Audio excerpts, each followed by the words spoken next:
The Way of Peace by James Allen. Originally published in 1907, this work is now under the public domain. This audiobook is made for the purpose of research, discussion and to aid those on the path of individuation. The views expressed are those of the author, and for these views we give infinite thanks. It is my hope that this audiobook will be useful, and that the wisdom contained can be applied practically with ease to all who listen. The power of meditation. Spiritual meditation is the pathway to divinity. It is the mystic ladder which reaches from earth to heaven, from error to truth, from pain to peace.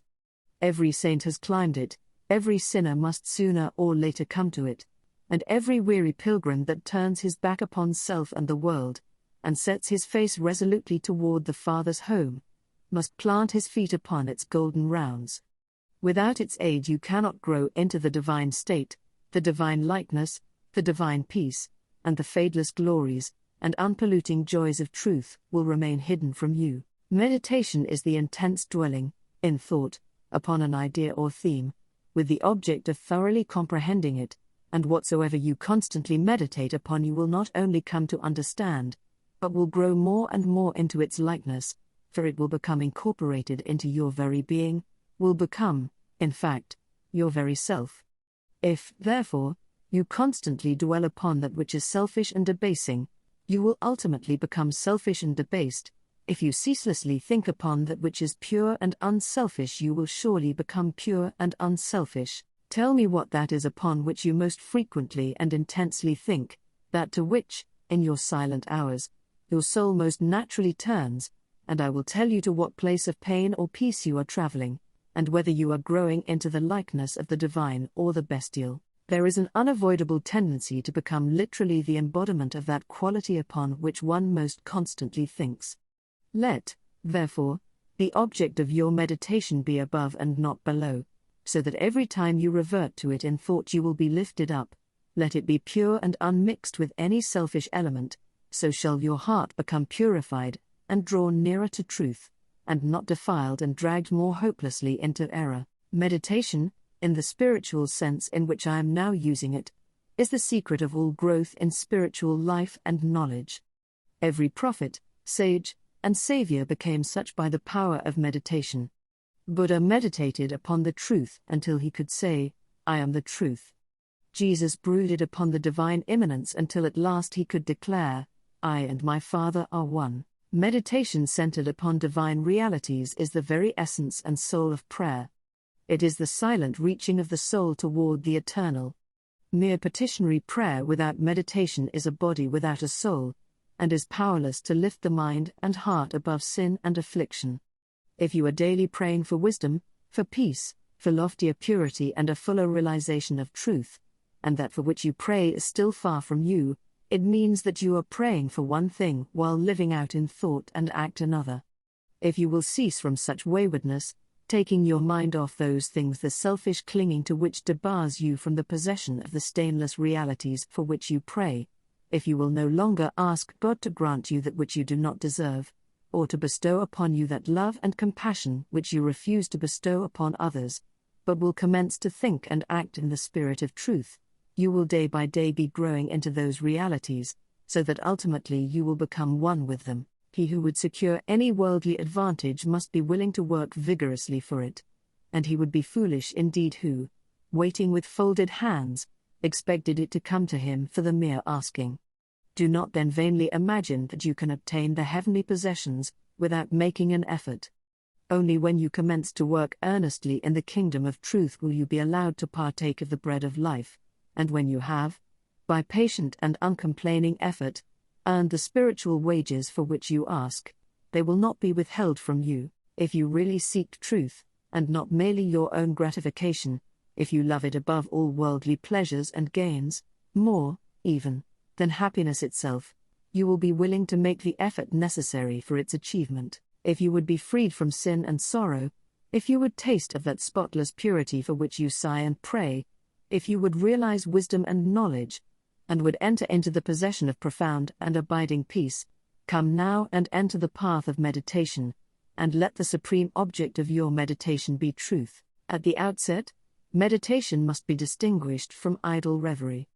There is nothing dreamy and unpractical about it. It is a process of searching and uncompromising thought which allows nothing to remain but the simple and naked truth. Thus meditating, you will no longer strive to build yourself up in your prejudices, but, forgetting self, you will remember only that you are seeking the truth. And so you will remove, one by one, the errors which you have built around yourself in the past, and will patiently wait for the revelation of truth, which will come when your errors have been sufficiently removed. In the silent humility of your heart you will realize that there is an inmost center in us all, where truth abides in fullness, and around, wall upon wall, the gross flesh hems it in. This perfect clear perception, which is truth, a baffling and perverting carnal mesh, blinds it and makes all error, and to know, rather consists in opening out a way, whence the imprisoned splendor may escape, than in effecting entry for a light, supposed to be without. Select some portion of the day in which to meditate, and keep that period sacred to your purpose. The best time is the very early morning, when the spirit of repose is upon everything. All natural conditions will then be in your favor. The passions, after the long bodily fast of the night, will be subdued, the excitements and worries of the previous day will have died away, and the mind, strong and yet restful, will be receptive to spiritual instruction. Indeed, one of the first efforts you will be called upon to make will be to shake off lethargy and indulgence, and if you refuse, you will be unable to advance, for the demands of the Spirit are imperative. To be spiritually awakened is also to be mentally and physically awakened. The sluggard and the self-indulgent can have no knowledge of truth. He who, possessed of health and strength, wastes the calm, precious hours of the silent morning in drowsy indulgence is totally unfit to climb the heavenly heights. He whose awakening consciousness has become alive to its lofty possibilities, who is beginning to shake off the darkness of ignorance in which the world is enveloped, rises before the stars have ceased their vigil, and, grappling with the darkness within his soul, strives, by holy aspiration, to perceive the light of truth while the unawakened world dreams on. The heights by great men reached and kept, were not attained by sudden flight, but they, while their companions slept, were toiling upward in the night. No saint, no holy man, no teacher of truth ever lived who did not rise early in the morning. Jesus habitually rose early, and climbed the solitary mountains to engage in holy communion.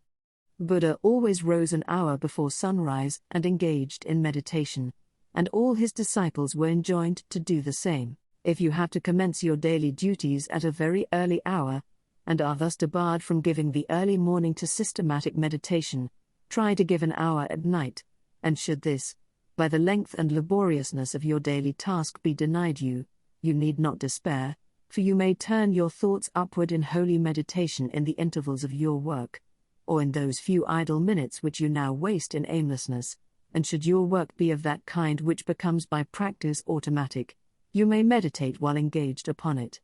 That eminent Christian saint and philosopher, Jacob Boehme, realized his vast knowledge of divine things whilst working long hours as a shoemaker. In every life there is time to think, and the busiest, the most laborious is not shut out from aspiration and meditation. Spiritual meditation and self-discipline are inseparable. You will, therefore, commence to meditate upon yourselves, so as to try and understand yourself, for, remember, the great object you will have in view will be the complete removal of all your errors in order that you may realize truth. You will begin to question your motives, thoughts, and acts, comparing them with your ideal, and endeavoring to look upon them with a calm and impartial eye.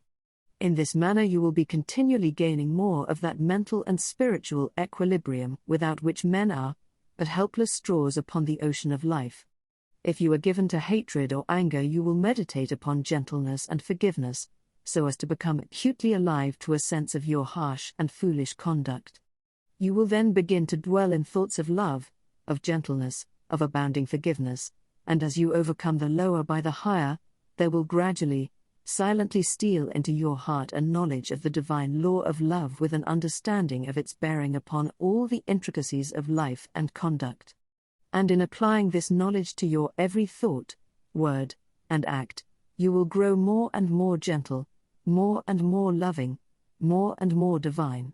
And thus with every error, every selfish desire, every human weakness, by the power of meditation is it overcome, and as each sin, each error is thrust out, a fuller and clearer measure of the light of truth illumines the pilgrim soul. Thus meditating, you will be ceaselessly fortifying yourself against your only real enemy, your selfish, perishable self, and will be establishing yourself more and more firmly in the divine and imperishable self that is inseparable from truth.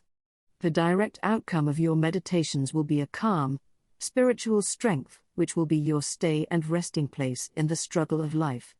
Great is the overcoming power of holy thought, and the strength and knowledge gained in the hour of silent meditation will enrich the soul with saving remembrance in the hour of strife, of sorrow, or of temptation. As, by the power of meditation, you grow in wisdom, you will relinquish, more and more, your selfish desires which are fickle, impermanent, and productive of sorrow and pain, and will take your stand, with increasing steadfastness and trust, upon unchangeable principles, and will realize heavenly rest. The use of meditation is the acquirement of a knowledge of eternal principles, and the power which results from meditation is the ability to rest upon and trust those principles, and so become one with the eternal.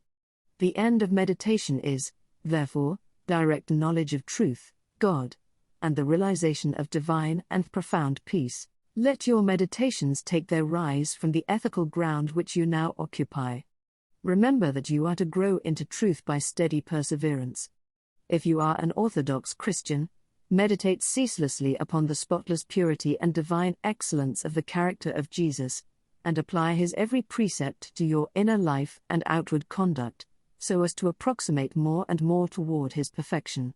Do not be as those religious ones, who, refusing to meditate upon the law of truth, and to put into practice the precepts given to them by their master, are content to formally worship, to cling to their particular creeds, and to continue in the ceaseless round of sin and suffering.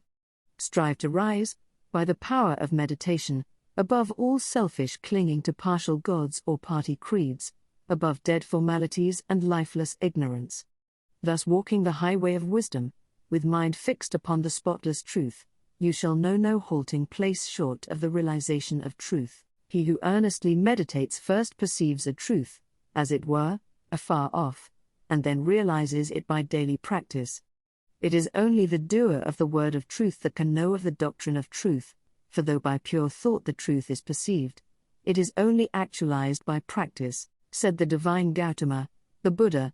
He who gives himself up to vanity, and does not give himself up to meditation, forgetting the real aim of life and grasping at pleasure, will in time envy him who has exerted himself in meditation, and he instructed his disciples in the following 5 great meditations. The first meditation is the meditation of love, in which you so adjust your heart that you long for the weal and welfare of all beings, including the happiness of your enemies. The second meditation is the meditation of pity, in which you think of all beings in distress, vividly representing in your imagination their sorrows and anxieties so as to arouse a deep compassion for them in your soul. The third meditation is the meditation of joy, in which you think of the prosperity of others, and rejoice with their rejoicings. The fourth meditation is the meditation of impurity, in which you consider the evil consequences of corruption, the effects of sin and diseases. How trivial often the pleasure of the moment, and how fatal its consequences. The fifth meditation is the meditation on serenity, in which you rise above love and hate, tyranny and oppression, wealth and want, and regard your own fate with impartial calmness and perfect tranquility. By engaging in these meditations, the disciples of the Buddha arrived at a knowledge of the truth.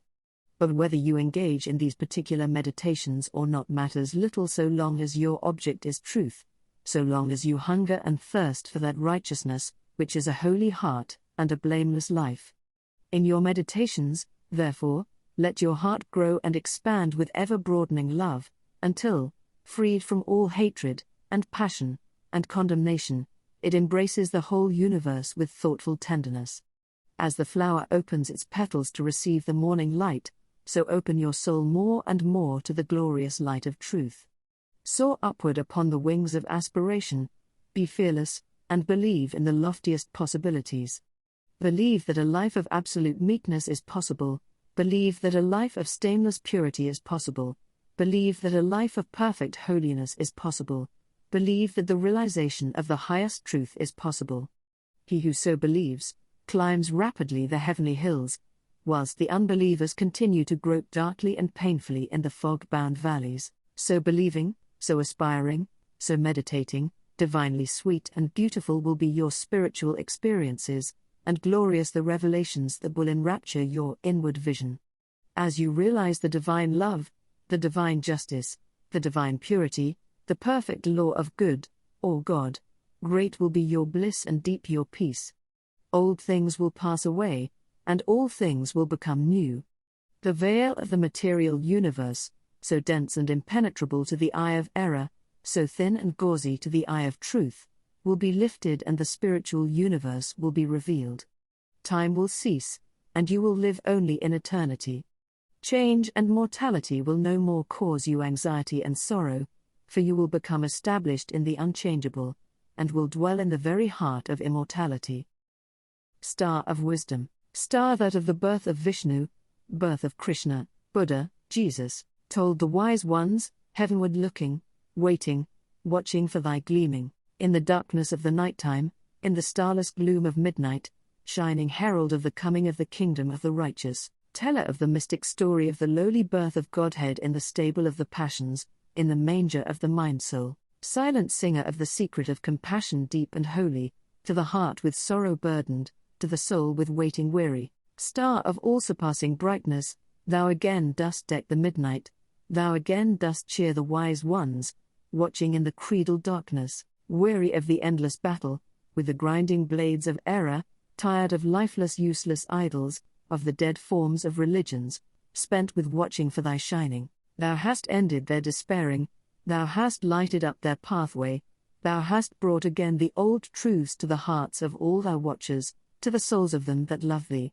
Thou dost speak of joy and gladness, of the peace that comes of sorrow. Blessed are they that can see thee, weary wanderers in the night-time. Blessed they who feel the throbbing, in their bosoms feel the pulsing of a deep love stirred within them, by the great power of thy shining. Let us learn thy lesson truly, learn it faithfully and humbly, learn it meekly, wisely, gladly. Ancient star of holy Vishnu, light of Krishna, Buddha, Jesus. Chapter 3, The Two Masters, Self and Truth. Upon the battlefield of the human soul, two masters are ever contending for the crown of supremacy, for the kingship and dominion of the heart, the master of self, called also the prince of this world, and the master of truth, called also the Father God. The master self is that rebellious one whose weapons are passion, pride, avarice, vanity, self-will, implements of darkness. The master truth is that meek and lowly one whose weapons are gentleness, patience, purity, sacrifice, humility, love, instruments of light. In every soul the battle is waged, and as a soldier cannot engage at once in two opposing armies, so every heart is enlisted either in the ranks of self or of truth. There is no half and half course, there is self and there is truth. Where self is, truth is not, where truth is, self is not. Thus spake Buddha, the teacher of truth, and Jesus, the manifested Christ, declared that no man can serve two masters, for either he will hate the one and love the other, or else he will hold to the one, and despise the other. Ye cannot serve God and mammon. Truth is so simple, so absolutely undeviating and uncompromising that it admits of no complexity, no turning, no qualification. Self is ingenious, crooked, and, governed by subtle and snaky desire, admits of endless turnings and qualifications, and the deluded worshippers of self vainly imagine that they can gratify every worldly desire, and at the same time possess the truth. But the lovers of truth worship truth with the sacrifice of self, and ceaselessly guard themselves against worldliness and self-seeking. Do you seek to know and to realize truth?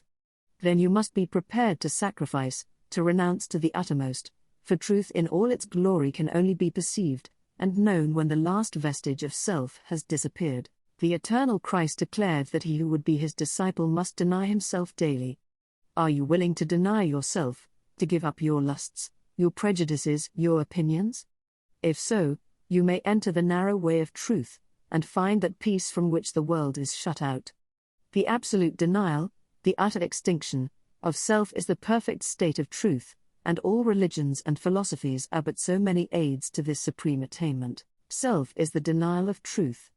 Truth is the denial of self. As you let self die, you will be reborn in truth.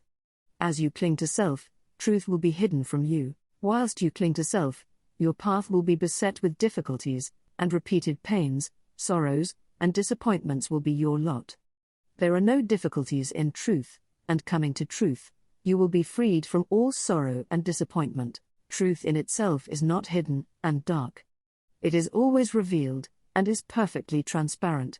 But the blind and wayward self cannot perceive it.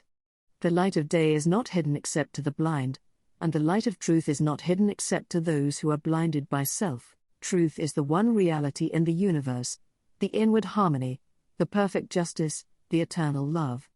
Nothing can be added to it, nor taken from it. It does not depend upon any man, but all men depend upon it. You cannot perceive the beauty of truth while you are looking out through the eyes of self. If you are vain, you will color everything with your own vanities. If lustful, your heart and mind will be so clouded with the smoke and flames of passion, that everything will appear distorted through them. If proud and opinionative, you will see nothing in the whole universe except the magnitude and importance of your own opinions. There is one quality which preeminently distinguishes the man of truth from the man of self, and that is humility. To be not only free from vanity, stubbornness and egotism, but to regard one's own opinions as of no value, this indeed is true humility. He who is immersed in self regards his own opinions as truth, and the opinions of other men as error.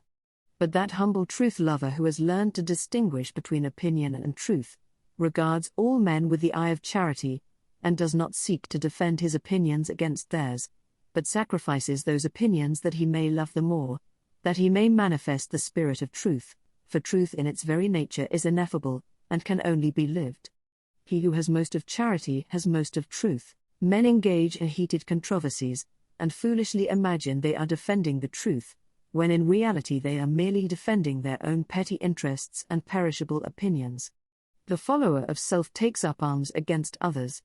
The follower of truth takes up arms against himself. Truth, being unchangeable and eternal, is independent of your opinion and of mine. We may enter into it, or we may stay outside, but both our defense and our attack are superfluous, and are hurled back upon ourselves. Men, enslaved by self, passionate, proud, and condemnatory, believe their particular creed or religion to be the truth, and all other religions to be error, and they proselytize with passionate ardor. There is but one religion, the religion of truth. There is but one error, the error of self. Truth is not a formal belief, it is an unselfish, holy, and aspiring heart, and he who has truth is at peace with all, and cherishes all with thoughts of love. You may easily know whether you are a child of truth or a worshipper of self, if you will silently examine your mind, heart, and conduct. Do you harbor thoughts of suspicion, enmity, envy, lust, pride, or do you strenuously fight against these? If the former, you are chained to self, no matter what religion you may profess. If the latter, you are a candidate for truth, even though outwardly you may profess no religion. Are you passionate, self-willed, ever seeking to gain your own ends, self-indulgent, and self-centered, or are you gentle, mild, unselfish, quit of every form of self-indulgence, and are ever ready to give up your own? If the former, self is your master; if the latter, truth is the object of your affection. Do you strive for riches? Do you fight, with passion, for your party? Do you lust for power and leadership? Are you given to ostentation and self-praise? Or have you given up the love of riches? Have you relinquished all strife? Are you content to take the lowest place, and to be passed by unnoticed? And have you ceased to talk about yourself, and to regard yourself with self-complacent pride? If the former, even though you may imagine you worship God, the God of your heart is self. If the latter, even though you may withhold your lips from worship, you are dwelling with the Most High. The signs by which the truth-lover is known are unmistakable.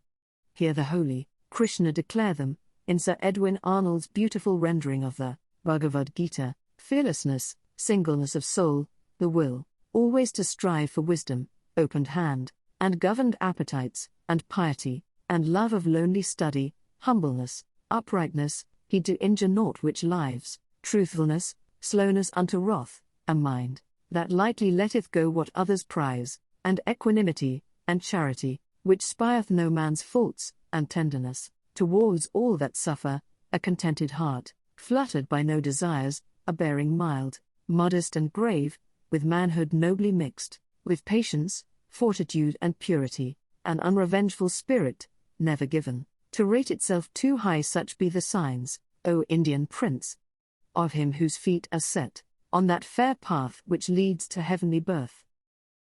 When men, lost in the devious ways of error and self, have forgotten the heavenly birth, the state of holiness and truth, they set up artificial standards by which to judge one another, and make acceptance of, and adherence to, their own particular theology, the test of truth, and so men are divided one against another, and there is ceaseless enmity and strife, and unending sorrow and suffering. Reader, do you seek to realize the birth into truth? There is only one way: let self die.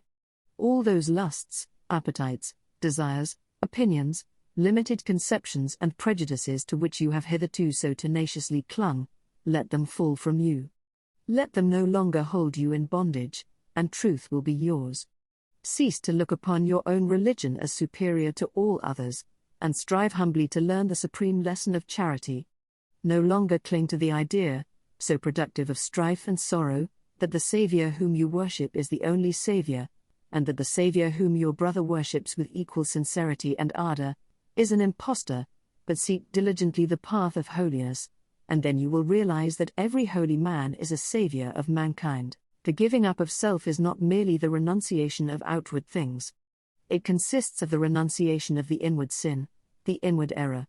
Not by giving up vain clothing, not by relinquishing riches, not by abstaining from certain foods, not by speaking smooth words, not by merely doing these things is the truth found, but by giving up the spirit of vanity, by relinquishing the desire for riches, by abstaining from the lust of self-indulgence, by giving up all hatred, strife, condemnation, and self-seeking, and becoming gentle and pure at heart. By doing these things is the truth found. To do the former, and not to do the latter, is Pharisaism and hypocrisy, whereas the latter includes the former. You may renounce the outward world, and isolate yourself in a cave or in the depths of a forest, but you will take all your selfishness with you, and unless you renounce that, great indeed will be your wretchedness and deep your delusion. You may remain just where you are, performing all your duties, and yet renounce the world, the inward enemy. To be in the world and yet not of the world is the highest perfection, the most blessed peace, is to achieve the greatest victory. The renunciation of self is the way of truth, therefore, enter the path. There is no grief like hate, no pain like passion, no deceit like sense. Enter the path, far hath he gone whose foot treads down one fond offense. As you succeed in overcoming self, you will begin to see things in their right relations. He who is swayed by any passion, prejudice, like or dislike, adjusts everything to that particular bias, and sees only his own delusions.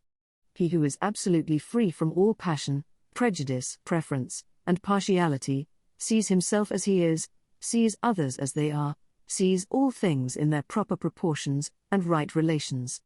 Having nothing to attack, nothing to defend, nothing to conceal, and no interests to guard, he is at peace. He has realized the profound simplicity of truth, for this unbiased, tranquil, blessed state of mind and heart is the state of truth. He who attains to it dwells with the angels, and sits at the footstool of the Supreme. Knowing the great law, knowing the origin of sorrow, knowing the secret of suffering, knowing the way of emancipation in truth, how can such a one engage in strife or condemnation? For though he knows that the blind, self-seeking world, surrounded with the clouds of its own illusions, and enveloped in the darkness of error and self, cannot perceive the steadfast light of truth, and is utterly incapable of comprehending the profound simplicity of the heart that has died, or is dying, to self, yet he also knows that when the suffering ages have piled up mountains of sorrow, the crushed and burdened soul of the world will fly to its final refuge, and that when the ages are completed, Every prodigal will come back to the fold of truth. And so he dwells in goodwill toward all, and regards all with that tender compassion which a father bestows upon his wayward children. Men cannot understand truth because they cling to self, because they believe in and love self, because they believe self to be the only reality, whereas it is the one delusion. When you cease to believe in and love self, you will desert it, and will fly to truth, and will find the eternal reality. When men are intoxicated with the wines of luxury, and pleasure, and vanity, the thirst of life grows and deepens within them, and they delude themselves with dreams of fleshly immortality. But when they come to reap the harvest of their own sowing, and pain and sorrow supervene, then, crushed and humiliated, relinquishing self and all the intoxications of self, they come, with aching hearts, to the one immortality, the immortality that destroys all delusions, the spiritual immortality in truth. Men pass from evil to good, from self to truth, through the dark gate of sorrow, for sorrow and self are inseparable. Only in the peace and bliss of truth is all sorrow vanquished. If you suffer disappointment because your cherished plans have been thwarted, or because someone has not come up to your anticipations, it is because you are clinging to self. If you suffer remorse for your conduct, it is because you have given way to self. If you are overwhelmed with chagrin and regret because of the attitude of someone else toward you, it is because you have been cherishing self. If you are wounded on account of what has been done to you or said of you, it is because you are walking in the painful way of self. All suffering is of self. All suffering ends in truth. When you have entered into and realized truth, you will no longer suffer disappointment, remorse, and regret, and sorrow will flee from you. Self is the only prison that can ever bind the soul. Truth is the only angel that can bid the gates unroll, and when he comes to call thee, arise and follow fast. His way may lie through darkness, but it leads to light at last. The woe of the world is of its own making. Sorrow purifies and deepens the soul, and the extremity of sorrow is the prelude to truth. Have you suffered much? Have you sorrowed deeply? Have you pondered seriously upon the problem of life? If so, you are prepared to wage war against self, and to become a disciple of truth. The intellectual who do not see the necessity for giving up self, frame endless theories about the universe, and call them truth. But do thou pursue that direct line of conduct which is the practice of righteousness, and thou wilt realize the truth, which has no place in theory, and which never changes. Cultivate your heart. Water it continually with unselfish love and deep-felt pity, and strive to shut out from it all thoughts and feelings which are not in accordance with love. Return good for evil, love for hatred, gentleness for ill-treatment, and remain silent when attacked. So shall you transmute all your selfish desires into the pure gold of love, and self will disappear in truth. So will you walk blamelessly among men, yoked with the easy yoke of lowliness, and clothed with the divine garment of humility. O come, weary brother!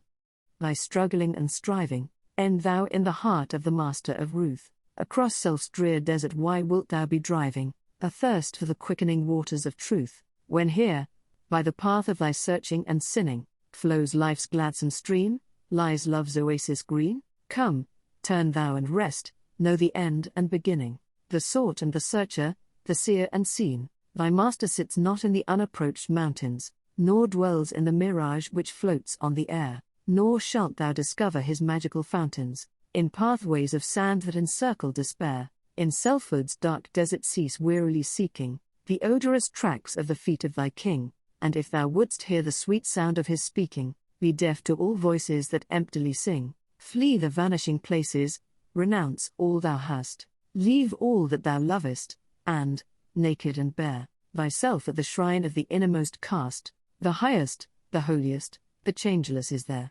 within, in the heart of the silence he dwelleth. Leave sorrow and sin, leave thy wanderings sore, come bathe in his joy, whilst he, whispering, telleth thy soul what it seeketh, and wander no more. Then cease, weary brother, thy struggling and striving, find peace in the heart of the Master of Ruth. Across self's dark desert cease wearily driving, come, drink at the beautiful waters of truth.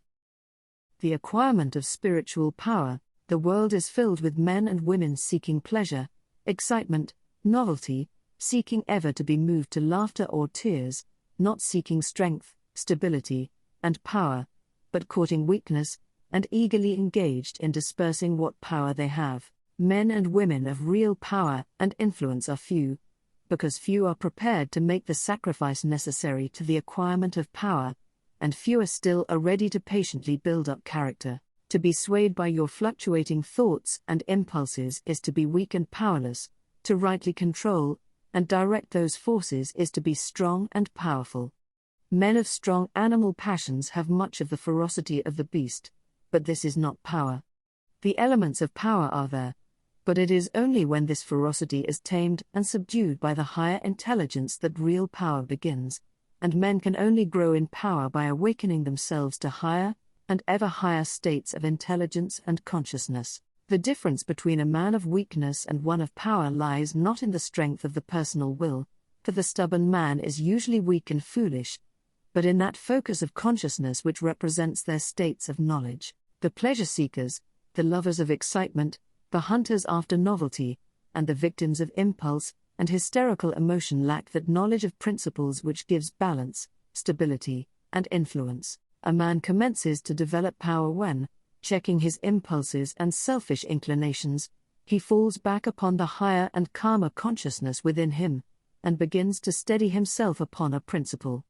The realization of unchanging principles in consciousness is at once the source and secret of the highest power. When, after much searching, and suffering, and sacrificing, the light of an eternal principle dawns upon the soul, a divine calm ensues and joy unspeakable gladdens the heart. He who has realized such a principle ceases to wander, and remains poised and self-possessed.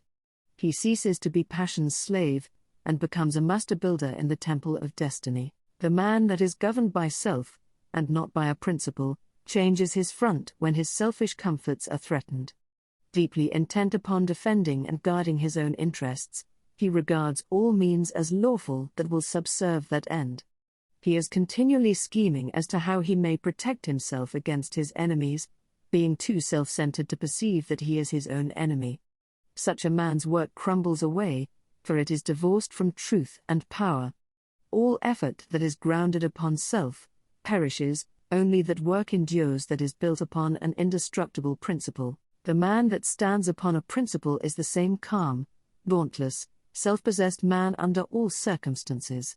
When the hour of trial comes, and he has to decide between his personal comforts and truth, he gives up his comforts and remains firm. Even the prospect of torture and death cannot alter or deter him. The man of self regards the loss of his wealth, his comforts, or his life as the greatest calamities which can befall him. The man of principle looks upon these incidents as comparatively insignificant, and not to be weighed with loss of character, loss of truth. To desert truth is, to him, the only happening which can really be called a calamity. It is the hour of crisis which decides who are the minions of darkness, and who the children of light. It is the epoch of threatening disaster, ruin, and persecution which divides the sheep from the goats, and reveals to the reverential gaze of succeeding ages the men and women of power. It is easy for a man, so long as he is left in the enjoyment of his possessions, to persuade himself that he believes in and adheres to the principles of peace, brotherhood, and universal love, but if, when his enjoyments are threatened, or he imagines they are threatened, he begins to clamor loudly for war, he shows that he believes in and stands upon, not peace, brotherhood, and love, but strife, selfishness, and hatred. He who does not desert his principles when threatened with the loss of every earthly thing, even to the loss of reputation and life, is the man of power, is the man whose every word and work endures, is the man whom the afterworld honors, reveres, and worships. Rather than desert that principle of divine love on which he rested, and in which all his trust was placed, Jesus endured the utmost extremity of agony and deprivation, and today the world prostrates itself at his pierced feet in rapt adoration. There is no way to the acquirement of spiritual power except by that inward illumination and enlightenment which is the realization of spiritual principles, and those principles can only be realized by constant practice and application. Take the principle of divine love, and quietly and diligently meditate upon it with the object of arriving at a thorough understanding of it. Bring its searching light to bear upon all your habits, your actions, your speech and intercourse with others, your every secret thought and desire. As you persevere in this course, the divine love will become more and more perfectly revealed to you, and your own shortcomings will stand out in more and more vivid contrast, spurring you on to renewed endeavor, and having once caught a glimpse of the incomparable majesty of that imperishable principle, you will never again rest in your weakness, your selfishness, your imperfection, but will pursue that love until you have relinquished every discordant element, and have brought yourself into perfect harmony with it. And that state of inward harmony is spiritual power. Take also other spiritual principles, such as purity and compassion, and apply them in the same way, and, so exacting is truth, you will be able to make no stay, no resting place until the inmost garment of your soul is bereft of every stain, and your heart has become incapable of any hard, condemnatory, and pitiless impulse. Only in so far as you understand, realize, and rely upon these principles, will you acquire spiritual power, and that power will be manifested in and through you in the form of increasing dispassion, patience, and equanimity. Dispassion argues superior self-control, sublime patience is the very hallmark of divine knowledge, and to retain an unbroken calm amid all the duties and distractions of life, marks off the man of power. It is easy in the world to live after the world's opinion, it is easy in solitude to live after our own, but the great man is he who in the midst of the crowd keeps with perfect sweetness the independence of solitude. Some mystics hold that perfection in dispassion is the source of that power by which miracles, so-called, are performed, and truly he who has gained such perfect control of all his interior forces that no shock, however great, can for one moment unbalance him, must be capable of guiding and directing those forces with a master hand. To grow in self-control, in patience, in equanimity, is to grow in strength and power, and you can only thus grow by focusing your consciousness upon a principle. As a child, after making many and vigorous attempts to walk unaided, at last succeeds, after numerous falls, in accomplishing this, so you must enter the way of power by first attempting to stand alone. Break away from the tyranny of custom, tradition, conventionality, and the opinions of others, until you succeed in walking lonely and erect among men. Rely upon your own judgment, be true to your own conscience, follow the light that is within you. All outward lights are so many will-o'-the-wisps. There will be those who will tell you that you are foolish, that your judgment is faulty, that your conscience is all awry, and that the light within you is darkness, but heed them not. If what they say is true, the sooner you, as a searcher for wisdom, find it out the better, and you can only make the discovery by bringing your powers to the test. Therefore, pursue your course bravely. Your conscience is at least your own, and to follow it is to be a man, to follow the conscience of another is to be a slave. You will have many falls, will suffer many wounds, will endure many buffetings for a time, but press on in faith, believing that sure and certain victory lies ahead. Search for a rock, a principle, and having found it, cling to it, get it under your feet and stand erect upon it, until at last, immovably fixed upon it, you succeed in defying the fury of the waves and storms of selfishness. For selfishness in any and every form is dissipation, weakness, death. Unselfishness in its spiritual aspect is conservation, power, life. As you grow in spiritual life, and become established upon principles, you will become as beautiful and as unchangeable as those principles, will taste of the sweetness of their immortal essence, and will realize the eternal and indestructible nature of the God within. No harmful shaft can reach the righteous man, standing erect amid the storms of hate, defying hurt and injury and ban, surrounded by the trembling slaves of fate, majestic in the strength of silent power, serene he stands, nor changes not nor turns, patient and firm in suffering's darkest hour. Time bends to him, and death and doom he spurns. Wrath's lurid lightnings round about him play, and hell's deep thunders roll about his head. Yet heeds he not, for him they cannot slay, who stands whence earth and time and space are fled. Sheltered by deathless love, what fear hath he? Armored in changeless truth, what can he know of loss and gain? Knowing eternity, He moves not whilst the shadows come and go. Call him immortal, call him truth and light, and splendor of prophetic majesty, who bideth thus amid the powers of night, clothed with the glory of divinity. The realization of selfless love. It is said that Michelangelo saw in every rough block of stone a thing of beauty awaiting the master hand to bring it into reality. Even so, within each there reposes the divine image awaiting the master hand of faith, and the chisel of patience to bring it into manifestation.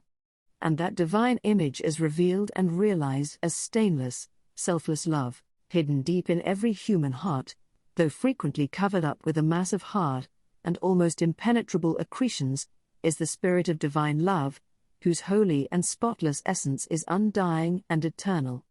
It is the truth in man, it is that which belongs to the Supreme, that which is real and immortal.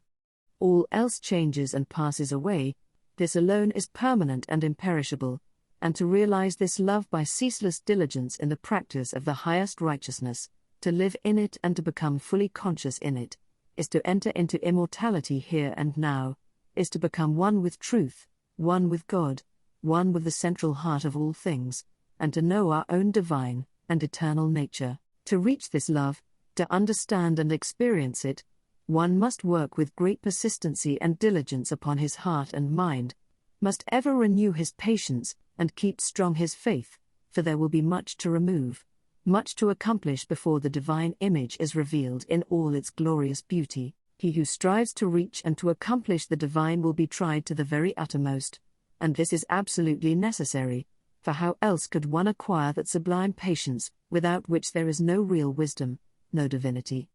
Ever and anon, as he proceeds, all his work will seem to be futile, and his efforts appear to be thrown away.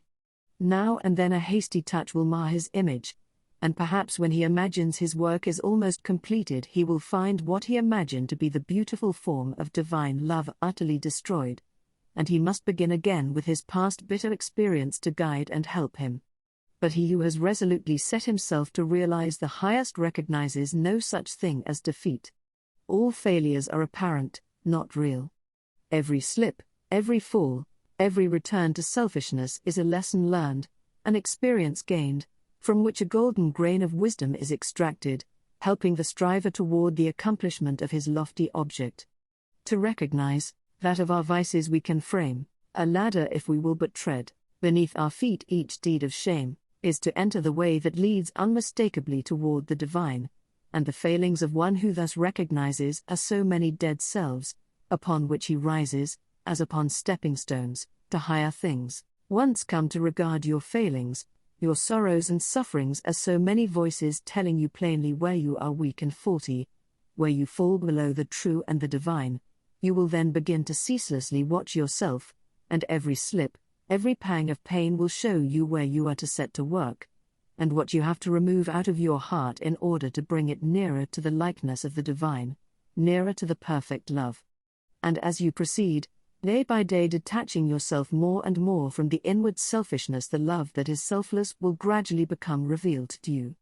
And when you are growing patient and calm, when your petulances, tempers, and irritabilities are passing away from you, and the more powerful lusts and prejudices cease to dominate and enslave you, then you will know that the divine is awakening within you, that you are drawing near to the eternal heart, that you are not far from that selfless love, the possession of which is peace and immortality. Divine love is distinguished from human loves in this supremely important particular: it is free from partiality. Human loves cling to a particular object to the exclusion of all else, and when that object is removed, great and deep is the resultant suffering to the one who loves.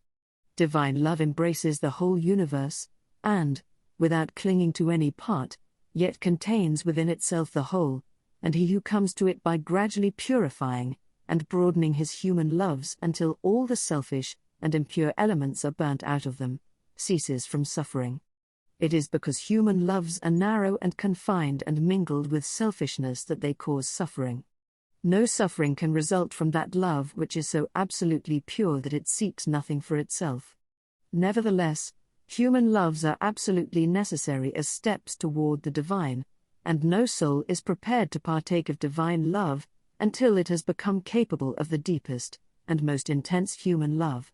It is only by passing through human loves and human sufferings that divine love is reached and realized. All human loves are perishable like the forms to which they cling, but there is a love that is imperishable, and that does not cling to appearances. All human loves are counterbalanced by human hates, but there is a love that admits of no opposite or reaction, divine and free from all taint of self, that sheds its fragrance on all alike. Human loves are reflections of the divine love, and draw the soul nearer to the reality, the love that knows neither sorrow nor change. It is well that the mother, clinging with passionate tenderness to the little helpless form of flesh that lies on her bosom, should be overwhelmed with the dark waters of sorrow when she sees it laid in the cold earth.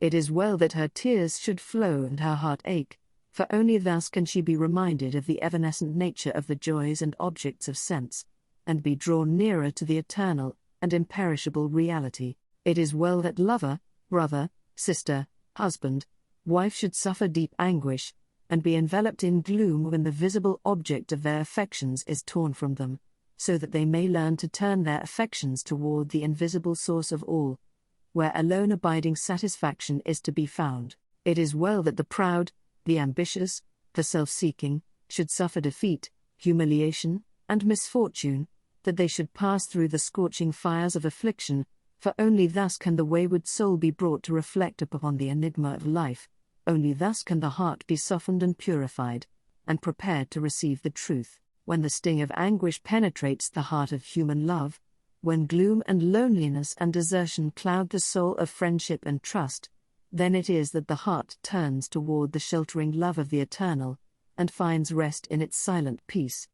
And whosoever comes to this love is not turned away comfortless, is not pierced with anguish nor surrounded with gloom, and is never deserted in the dark hour of trial. The glory of divine love can only be revealed in the heart that is chastened by sorrow, and the image of the heavenly state can only be perceived and realized when the lifeless, formless accretions of ignorance and self are hewn away. Only that love that seeks no personal gratification or reward, that does not make distinctions, and that leaves behind no heartaches, can be called divine. Men, clinging to self and to the comfortless shadows of evil, are in the habit of thinking of divine love as something belonging to a God who is out of reach, as something outside themselves, and that must forever remain outside.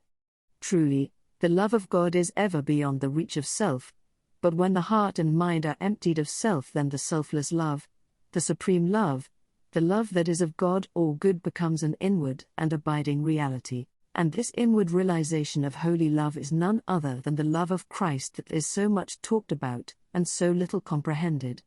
The love that not only saves the soul from sin, but lifts it also above the power of temptation. But how may one attain to this sublime realization?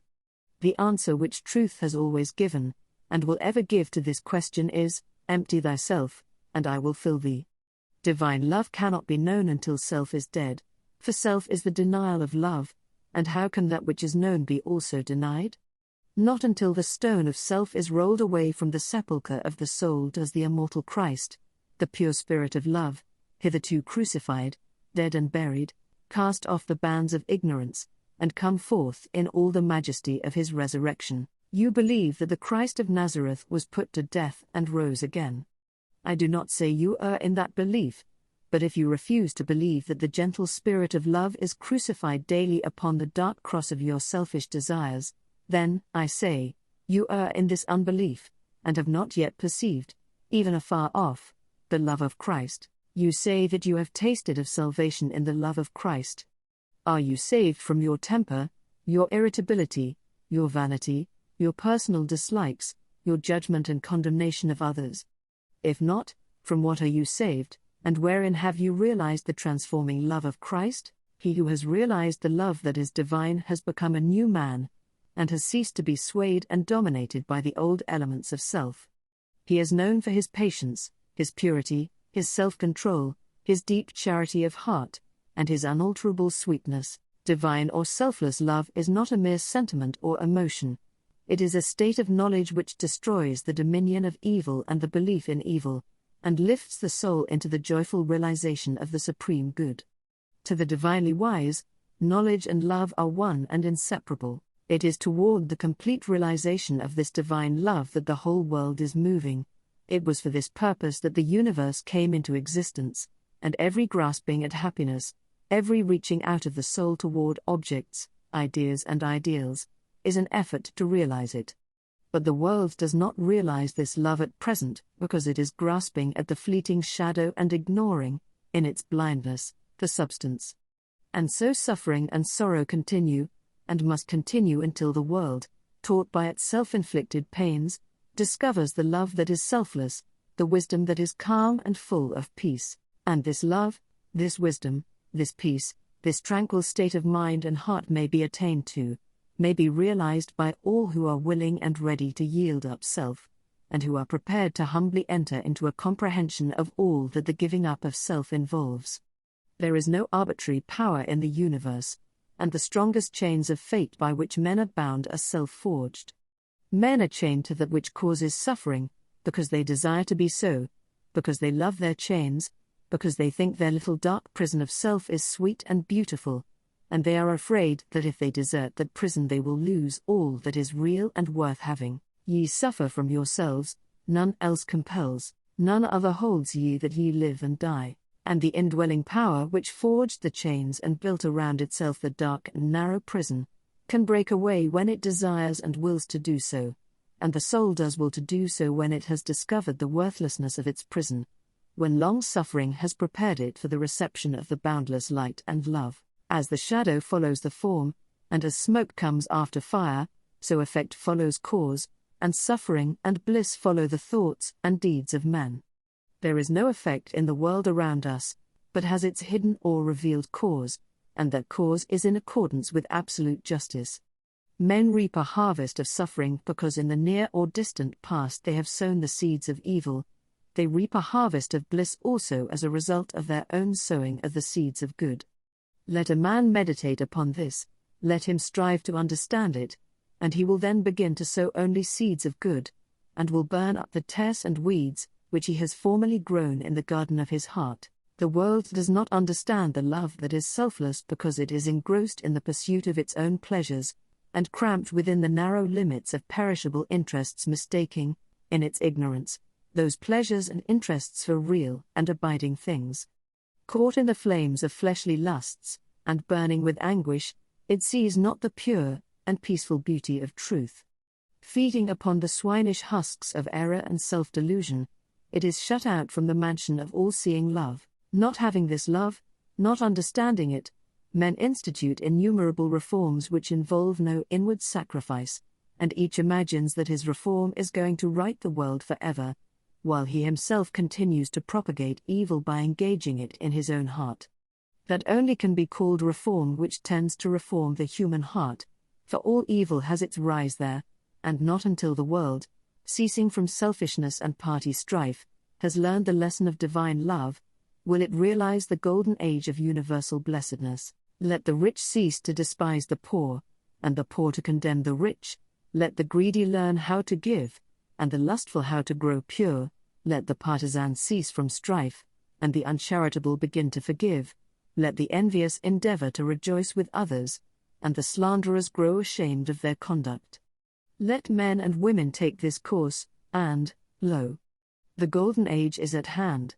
He, therefore, who purifies his own heart is the world's greatest benefactor. Yet, though the world is, and will be for many ages to come, shut out from that age of gold, which is the realization of selfless love, you, if you are willing, may enter it now, by rising above your selfish self, if you will pass from prejudice, hatred, and condemnation, to gentle and forgiving love. Where hatred, dislike, and condemnation are, selfless love does not abide. It resides only in the heart that has ceased from all condemnation. You say, how can I love the drunkard, the hypocrite, the sneak, the murderer?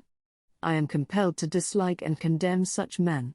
It is true you cannot love such men emotionally, but when you say that you must perforce dislike and condemn them, you show that you are not acquainted with the great overruling love, for it is possible to attain to such a state of interior enlightenment as will enable you to perceive the train of causes by which these men have become as they are, to enter into their intense sufferings, and to know the certainty of their ultimate purification. Possessed of such knowledge, it will be utterly impossible for you any longer to dislike or condemn them, and you will always think of them with perfect calmness and deep compassion. If you love people and speak of them with praise until they in some way thwart you, or do something of which you disapprove, and then you dislike them and speak of them with dispraise, you are not governed by the love which is of God.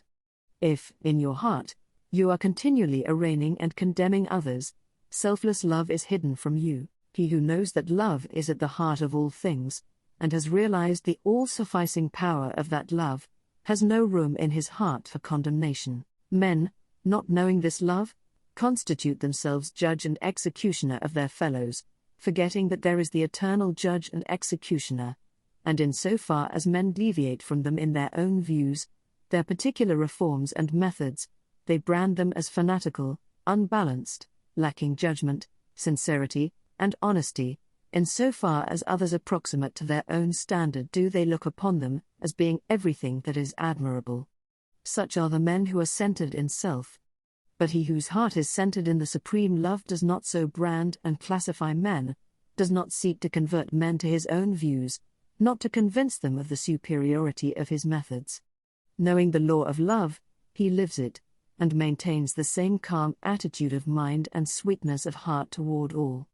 The debased and the virtuous, the foolish and the wise, the learned and the unlearned, the selfish and the unselfish receive alike the benediction of his tranquil thought. You can only attain to this supreme knowledge, this divine love, by unremitting endeavor in self-discipline, and by gaining victory after victory over yourself. Only the pure in heart see God, and when your heart is sufficiently purified you will enter into the new birth, and the love that does not die, nor change, nor end in pain and sorrow will be awakened within you, and you will be at peace. He who strives for the attainment of divine love is ever seeking to overcome the spirit of condemnation, for where there is pure spiritual knowledge, condemnation cannot exist, and only in the heart that has become incapable of condemnation is love perfected and fully realized. The Christian condemns the atheist satirizes the Christian, the Catholic and Protestant are ceaselessly engaged in wordy warfare, and the spirit of strife and hatred rules where peace and love should be. He that hateth his brother is a murderer, a crucifier of the divine spirit of love, and until you can regard men of all religions, and of no religion with the same impartial spirit, with all freedom from dislike, and with perfect equanimity, you have yet to strive for that love which bestows upon its possessor freedom and salvation. The realization of divine knowledge, selfless love, utterly destroys the spirit of condemnation, disperses all evil, and lifts the consciousness to that height of pure vision where love, goodness, justice are seen to be universal, supreme, all-conquering, indestructible. Train your mind in strong, impartial, and gentle thought, train your heart in purity and compassion, train your tongue to silence and to true and stainless speech, so shall you enter the way of holiness and peace, and shall ultimately realize the immortal love. So living, without seeking to convert, you will convince, without arguing, you will teach, not cherishing ambition, the wise will find you out, and without striving to gain men's opinions, you will subdue their hearts.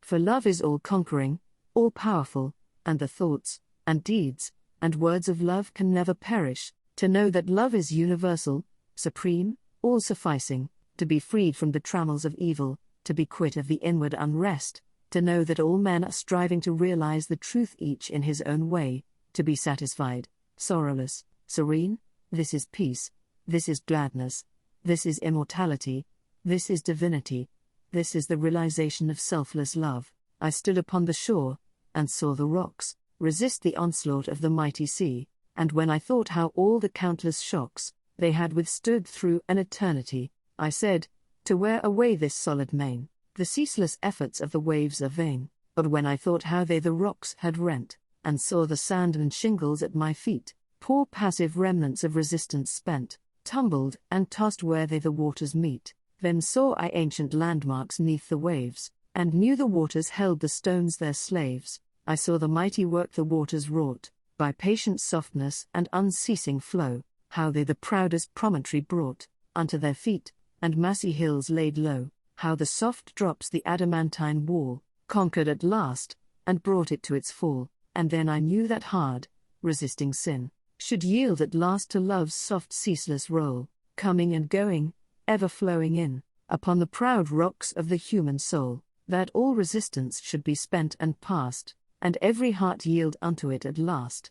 Entering into the infinite, from the beginning of time, man, in spite of his bodily appetites and desires, in the midst of all his clinging to earthly and impermanent things, has ever been intuitively conscious of the limited, transient, and illusionary nature of his material existence, and in his sane and silent moments has tried to reach out into a comprehension of the infinite, and has turned with tearful aspiration toward the restful reality of the eternal heart, while vainly imagining that the pleasures of earth are real and satisfying. Pain and sorrow continually remind him of their unreal and unsatisfying nature.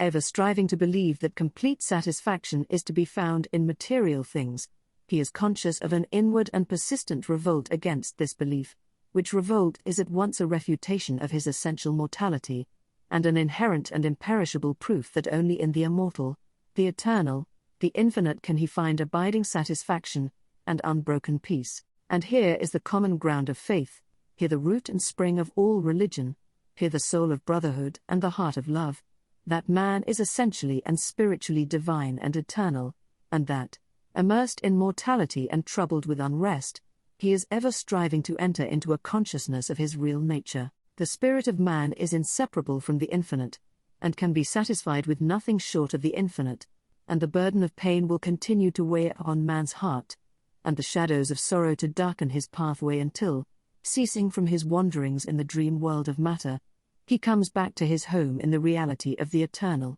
as the smallest drop of water detached from the ocean contains all the qualities of the ocean, so man, detached in consciousness from the infinite, contains within him its likeness, and as the drop of water must, by the law of its nature, ultimately find its way back to the ocean and lose itself in its silent depths, so must man, by the unfailing law of his nature, at last return to his source, and lose himself in the great ocean of the infinite. To re-become one with the infinite is the goal of man. To enter into perfect harmony with the eternal law is wisdom, love, and peace. But this divine state is, and must ever be, incomprehensible to the merely personal. Personality, separateness, selfishness are one and the same, and are the antithesis of wisdom and divinity. By the unqualified surrender of the personality, separateness and selfishness cease, and man enters into the possession of his divine heritage of immortality and infinity. Such surrender of the personality is regarded by the worldly and selfish mind as the most grievous of all calamities, the most irreparable loss, yet it is the one supreme and incomparable blessing, the only real and lasting gain. The mind unenlightened upon the inner laws of being, and upon the nature and destiny of its own life, clings to transient appearances, things which have in them no enduring substantiality, and so clinging, perishes, for the time being, amid the shattered wreckage of its own illusions. Men cling to and gratify the flesh as though it were going to last forever, and though they try to forget the nearness and inevitability of its dissolution. The dread of death and of the loss of all that they cling to clouds their happiest hours, and the chilling shadow of their own selfishness follows them like a remorseless spectre, and with the accumulation of temporal comforts and luxuries, the divinity within men is drugged, and they sink deeper and deeper into materiality, into the perishable life of the senses, and where there is sufficient intellect, theories concerning the immortality of the flesh come to be regarded as infallible truths. When a man's soul is clouded with selfishness in any or every form, he loses the power of spiritual discrimination, and confuses the temporal with the eternal, the perishable with the permanent, mortality with immortality, and error with truth. It is thus that the world has come to be filled with theories and speculations having no foundation in human experience. Every body of flesh contains within itself, from the hour of birth, the elements of its own destruction, and by the unalterable law of its own nature must it pass away. The perishable in the universe can never become permanent, the permanent can never pass away, the mortal can never become immortal, the immortal can never die, the temporal cannot become eternal nor the eternal become temporal, appearance can never become reality, nor reality fade into appearance, error can never become truth, nor can truth become error. Man cannot immortalize the flesh, but, by overcoming the flesh, by relinquishing all its inclinations, he can enter the region of immortality. God alone hath immortality, and only by realizing the God state of consciousness does man enter into immortality. All nature in its myriad forms of life is changeable, impermanent, unenduring. Only the informing principle of nature endures. Nature is many, and is marked by separation. The informing principle is one, and is marked by unity. By overcoming the senses and the selfishness within, which is the overcoming of nature, man emerges from the chrysalis of the personal and illusory, and wings himself into the glorious light of the impersonal, the region of universal truth, out of which all perishable forms come. Let men, therefore, practice self-denial, let them conquer their animal inclinations, let them refuse to be enslaved by luxury and pleasure, let them practice virtue, and grow daily into high and ever higher virtue, until at last they grow into the divine, and enter into both the practice and the comprehension of humility, meekness, forgiveness, compassion, and love, which practice and comprehension constitute divinity. Goodwill gives insight, and only he who has so conquered his personality that he has the one attitude of mind, that of goodwill, toward all creatures, is possessed of divine insight, and is capable of distinguishing the true from the false. The supremely good man is, therefore, the wise man, the divine man, the enlightened seer, the knower of the eternal. Where you find unbroken gentleness, enduring patience, sublime lowliness, graciousness of speech, self-control, self-forgetfulness, and deep and abounding sympathy, look there for the highest wisdom, seek the company of such a one, for he has realized the divine, he lives with the eternal, he has become one with the infinite. Believe not him that is impatient, given to anger, boastful, who clings to pleasure and refuses to renounce his selfish gratifications, and who practices not goodwill and far-reaching compassion, for such a one hath not wisdom, vain is all his knowledge, and his works and words will perish, for they are grounded on that which passes away. Let a man abandon self, let him overcome the world, let him deny the personal, by this pathway only can he enter into the heart of the infinite. The world, the body, the personality are mirages upon the desert of time, transitory dreams in the dark night of spiritual slumber, and those who have crossed the desert, those who are spiritually awakened, have alone comprehended the universal reality where all appearances are dispersed and dreaming, and delusion are destroyed. There is one great law which exacts unconditional obedience, one unifying principle which is the basis of all diversity, one eternal truth wherein all the problems of earth pass away like shadows. To realize this law, this unity, this truth, is to enter into the infinite, is to become one with the eternal. To center one's life in the great law of love is to enter into rest, harmony, peace. To refrain from all participation in evil and discord, to cease from all resistance to evil, and from the omission of that which is good, and to fall back upon unswerving obedience to the holy calm within, is to enter into the inmost heart of things, is to attain to a living, conscious experience of that eternal and infinite principle which must ever remain a hidden mystery to the merely perceptive intellect. Until this principle is realized, the soul is not established in peace, and he who so realizes is truly wise, not wise with the wisdom of the learned, but with the simplicity of a blameless heart and of a divine manhood. To enter into a realization of the infinite and eternal is to rise superior to time, and the world, and the body, which comprise the kingdom of darkness, and is to become established in immortality, heaven, and the spirit, which make up the empire of light. Entering into the infinite is not a mere theory or sentiment. It is a vital experience which is the result of assiduous practice in inward purification.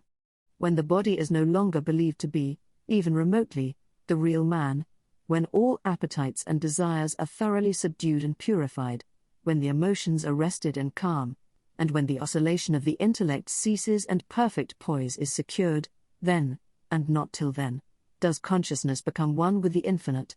Not until then is childlike wisdom and profound peace secured. Men grow weary and grey over the dark problems of life, and finally pass away and leave them unsolved, because they cannot see their way out of the darkness of the personality, being too much engrossed in its limitations. Seeking to save his personal life, man forfeits the greater impersonal life in truth. Clinging to the perishable, he is shut out from a knowledge of the eternal. By the surrender of self, all difficulties are overcome, and there is no error in the universe, but the fire of inward sacrifice will burn it up like chaff. No problem, however great, but will disappear like a shadow under the searching light of self-abnegation. Problems exist only in our own self-created illusions, and they vanish away when self is yielded up. Self and error are synonymous. Error is involved in the darkness of unfathomable complexity, but eternal simplicity is the glory of truth. Love of self shuts men out from truth, and seeking their own personal happiness they lose the deeper, purer, and more abiding bliss. Says Carlyle, there is in man a higher than love of happiness. He can do without happiness, and instead thereof find blessedness. Love not pleasure, love God.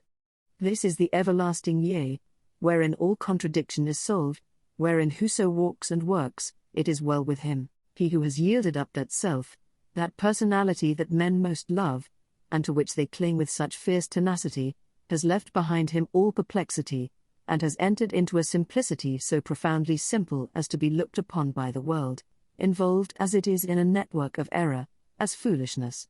Yet such a one has realized the highest wisdom, and is at rest in the infinite. He accomplishes without striving, and all problems melt before him, for he has entered the region of reality, and deals, not with changing effects, but with the unchanging principles of things. He is enlightened with a wisdom which is as superior to ratiocination, as reason is to animality.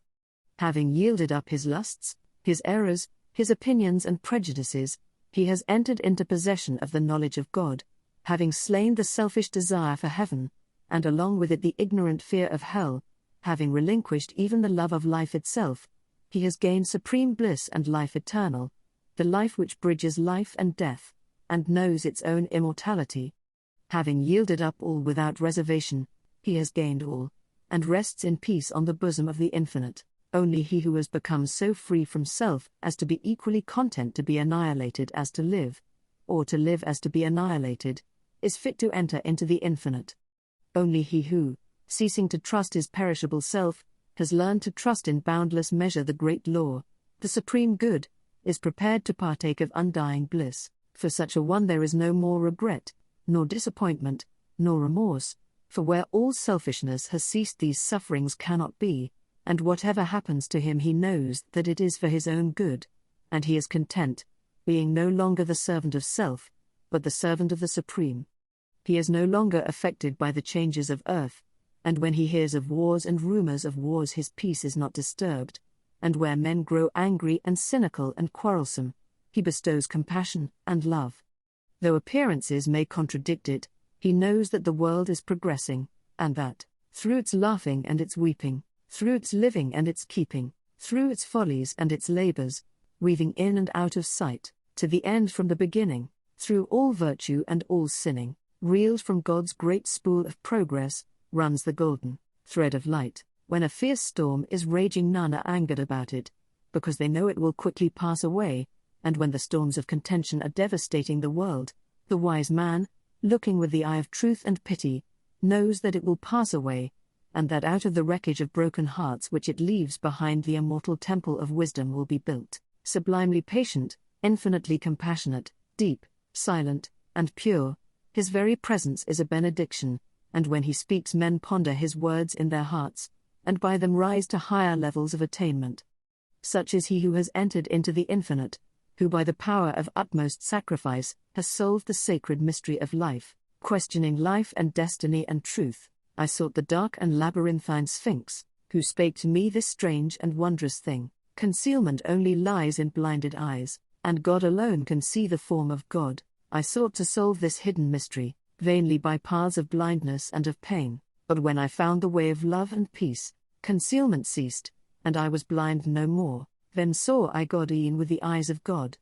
Saints, sages, and saviors, the law of service, the spirit of love which is manifested as a perfect and rounded life, is the crown of being and the supreme end of knowledge upon this earth. The measure of a man's truth is the measure of his love, and truth is far removed from him whose life is not governed by love. The intolerant and condemnatory, even though they profess the highest religion, have the smallest measure of truth, while those who exercise patience, and who listen calmly and dispassionately to all sides, and both arrive themselves at, and incline others to, thoughtful and unbiased conclusions upon all problems and issues, have truth in fullest measure. The final test of wisdom is this: how does a man live? What spirit does he manifest? How does he act under trial and temptation? Many men boast of being in possession of truth who are continually swayed by grief, disappointment, and passion, and who sink under the first little trial that comes along. Truth is nothing if not unchangeable, and in so far as a man takes his stand upon truth, does he become steadfast in virtue, does he rise superior to his passions and emotions and changeable personality. Men formulate perishable dogmas, and call them truth. Truth cannot be formulated, it is ineffable, and ever beyond the reach of intellect. It can only be experienced by practice, it can only be manifested as a stainless heart and a perfect life. Who, then, in the midst of the ceaseless pandemonium of schools and creeds and parties, has the truth? He who lives it. He who practices it. He who, having risen above that pandemonium by overcoming himself, no longer engages in it, but sits apart, quiet, subdued, calm, and self-possessed, freed from all strife, all bias, all condemnation, and bestows upon all the glad and unselfish love of the divinity within him. He who is patient, calm, gentle, and forgiving under all circumstances, manifests the truth. Truth will never be proved by wordy arguments and learned treatises, for if men do not perceive the truth in infinite patience, undying forgiveness, and all-embracing compassion, no words can ever prove it to them. It is an easy matter for the passionate to be calm and patient when they are alone, or are in the midst of calmness. It is equally easy for the uncharitable to be gentle and kind when they are dealt kindly with, but he who retains his patience and calmness under all trial, who remains sublimely meek and gentle under the most trying circumstances, he, and he alone, is possessed of the spotless truth. And this is so because such lofty virtues belong to the divine, and can only be manifested by one who has attained to the highest wisdom, who has relinquished his passionate and self-seeking nature, who has realized the supreme and unchangeable law, and has brought himself into harmony with it. Let men, therefore, cease from vain and passionate arguments about truth, and let them think and say and do those things which make for harmony, peace, love, and goodwill. Let them practice heart virtue, and search humbly and diligently for the truth which frees the soul from all error and sin, from all that blights the human heart, and that darkens, as with unending night, the pathway of the wandering souls of earth. There is one great all-embracing law, which is the foundation and cause of the universe, the law of love. It has been called by many names in various countries, and at various times, but behind all its names the same unalterable law may be discovered by the eye of truth. Names, religions, personalities pass away, but the law of love remains.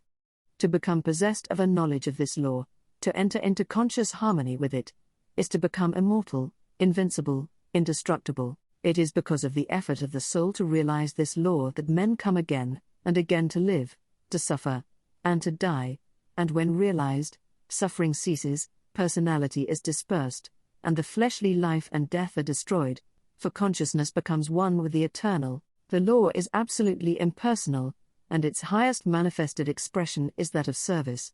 When the purified heart has realized truth, it is then called upon to make the last, the greatest and holiest sacrifice, the sacrifice of the well-earned enjoyment of truth. It is by virtue of this sacrifice that the divinely emancipated soul comes to dwell among men, clothed with a body of flesh, content to dwell among the lowliest and least, and to be esteemed the servant of all mankind. That sublime humility which is manifested by the world's saviors is the seal of Godhead, and he who has annihilated the personality, and has become a living, visible manifestation of the impersonal, eternal, boundless spirit of love, is alone singled out as worthy to receive the unstinted worship of posterity. He only who succeeds in humbling himself with that divine humility which is not only the extinction of self, but is also the pouring out upon all the spirit of unselfish love, is exalted above measure, and given spiritual dominion in the hearts of mankind. All the great spiritual teachers have denied themselves personal luxuries, comforts, and rewards, have abjured temporal power, and have lived and taught the limitless and impersonal truth. Compare their lives and teachings, and you will find the same simplicity, the same self-sacrifice, the same humility, love, and peace both lived and preached by them. They taught the same eternal principles, the realization of which destroys all evil. Those who have been hailed and worshipped as the saviors of mankind are manifestations of the great impersonal law, and being such, were free from passion and prejudice, and having no opinions, and no special letter of doctrine to preach and defend, they never sought to convert and to proselytize. Living in the highest goodness, the supreme perfection, their sole object was to uplift mankind by manifesting that goodness in thought, word, and deed. They stand between man the personal and God the impersonal, and serve as exemplary types for the salvation of self-enslaved mankind, men who are immersed in self, and who cannot comprehend the goodness that is absolutely impersonal, deny divinity to all saviors except their own, and thus introduce personal hatred and doctrinal controversy, and, while defending their own particular views with passion, look upon each other as being heathens or infidels, and so render null and void, as far as their lives are concerned, the unselfish beauty and holy grandeur of the lives and teachings of their own masters.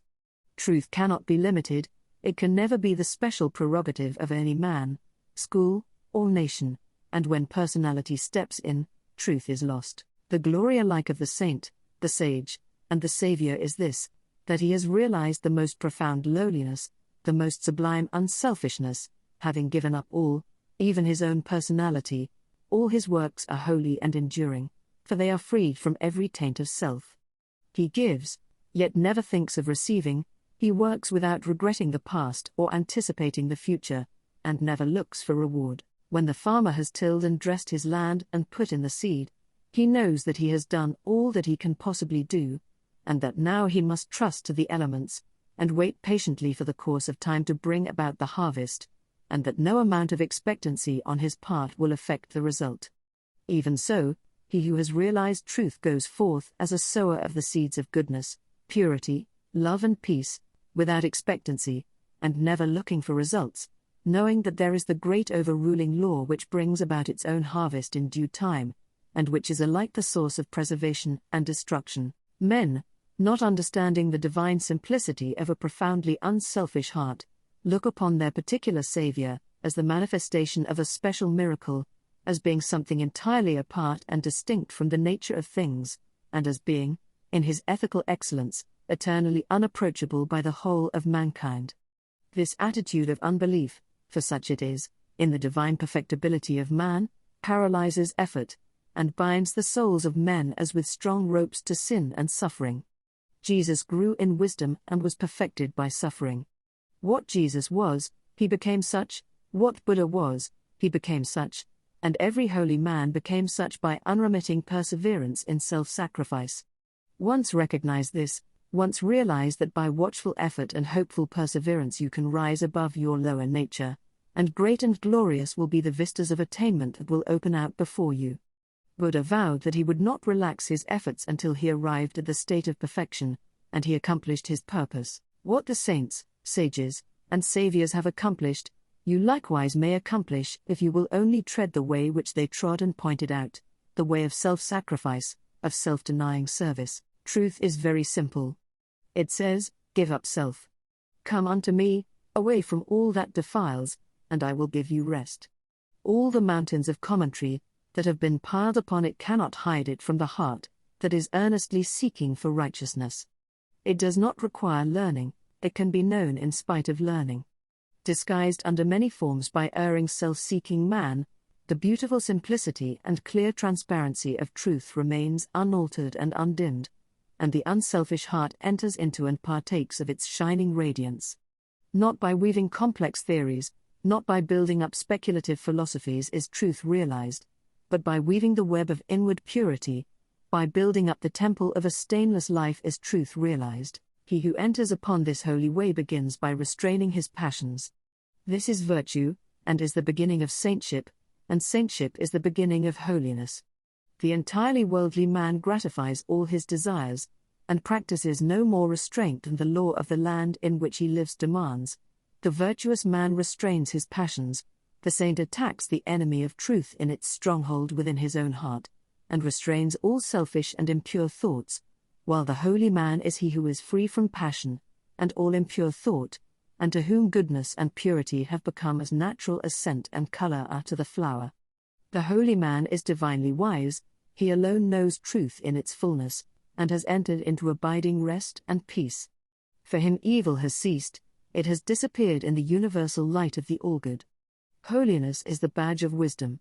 Said Krishna to the Prince Arjuna, humbleness, truthfulness, and harmlessness, patience and honor, reverence for the wise, purity, constancy, control of self, contempt of sense delights, self-sacrifice, perception of the certitude of ill, in birth, death, age, disease, suffering and sin, an ever-tranquil heart in fortune's good, and fortune's evil, endeavors resolute, to reach perception of the utmost soul, and grace to understand what gain it were, so to attain this is true wisdom, Prince, and what is otherwise is ignorance. Whoever fights ceaselessly against his own selfishness, and strives to supplant it with all-embracing love, is a saint, whether he live in a cottage or in the midst of riches and influence, or whether he preaches or remains obscure. To the worldling, who is beginning to aspire towards higher things, the saint, such as a sweet Saint Francis of Assisi, or a conquering Saint Anthony, is a glorious and inspiring spectacle. To the saint, an equally enrapturing sight is that of the sage, sitting serene and holy, the conqueror of sin and sorrow, no more tormented by regret and remorse, and whom even temptation can never reach, and yet even the sage is drawn on by a still more glorious vision, that of the Saviour actively manifesting his knowledge in selfless works, and rendering his divinity more potent for good by sinking himself in the throbbing, sorrowing, aspiring heart of mankind. And this only is true service, to forget oneself in love towards all, to lose oneself in working for the whole. O thou vain and foolish man, who thinkest that thy many works can save thee, who, chained to all error, talkest loudly of thyself, thy work, and thy many sacrifices, and magnifiest thine own importance, know this, that though thy fame fill the whole earth, all thy work shall come to dust, and thou thyself be reckoned lower than the least in the kingdom of truth. Only the work that is impersonal can live, the works of self are both powerless and perishable. Where duties, howsoever humble, are done without self-interest, and with joyful sacrifice, there is true service and enduring work. Where deeds, however brilliant and apparently successful, are done from love of self, there is ignorance of the law of service, and the work perishes. It is given to the world to learn one great and divine lesson, the lesson of absolute unselfishness. The saints, sages, and saviors of all time are they who have submitted themselves to this task, and have learned and lived it. All the scriptures of the world are framed to teach this one lesson, all the great teachers reiterate it.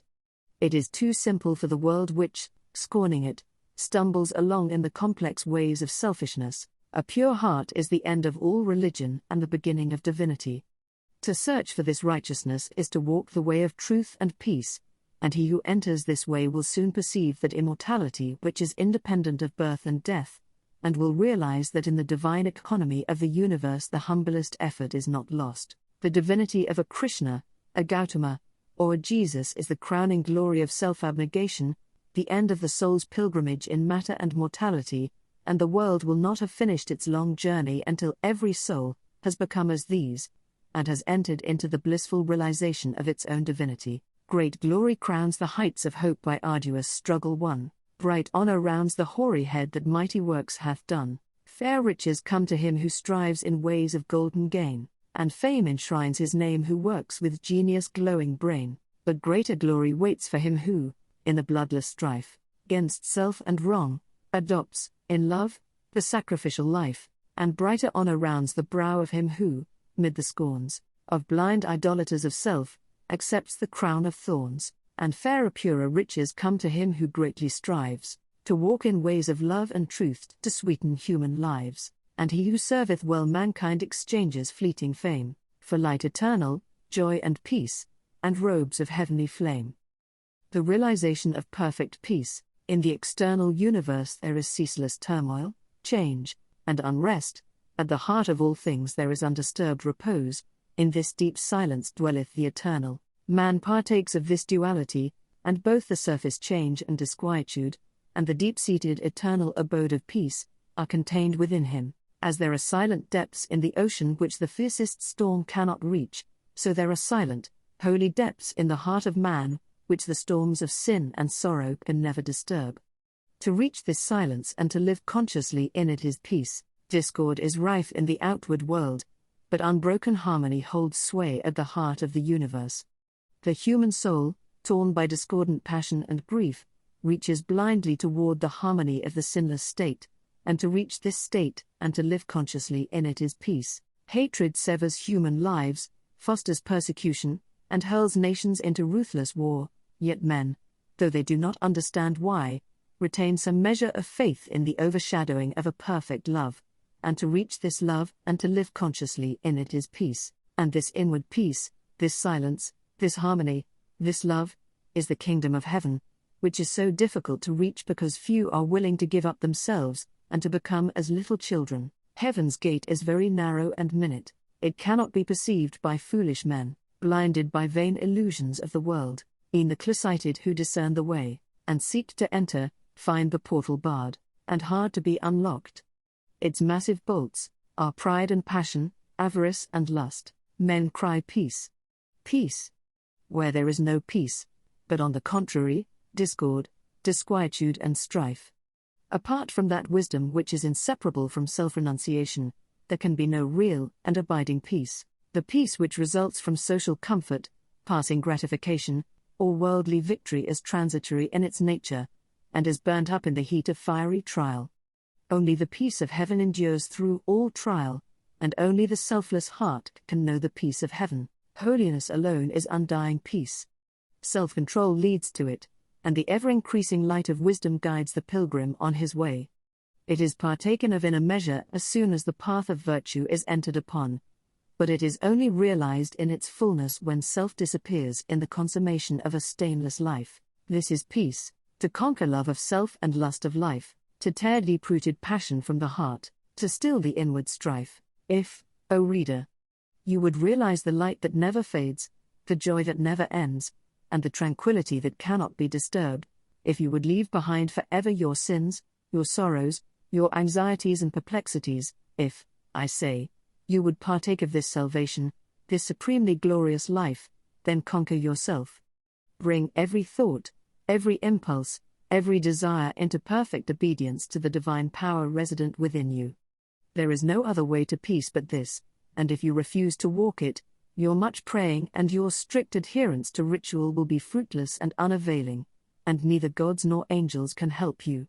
Only to him that overcometh is given the white stone of the regenerate life, on which is written the new and ineffable name. Come away, for a while, from external things, from the pleasures of the senses, from the arguments of the intellect, from the noise and the excitements of the world, and withdraw yourself into the inmost chamber of your heart, and there, free from the sacrilegious intrusion of all selfish desires, you will find a deep silence, a holy calm, a blissful repose, and if you will rest a while in that holy place, and will meditate there, the faultless eye of truth will open within you, and you will see things as they really are.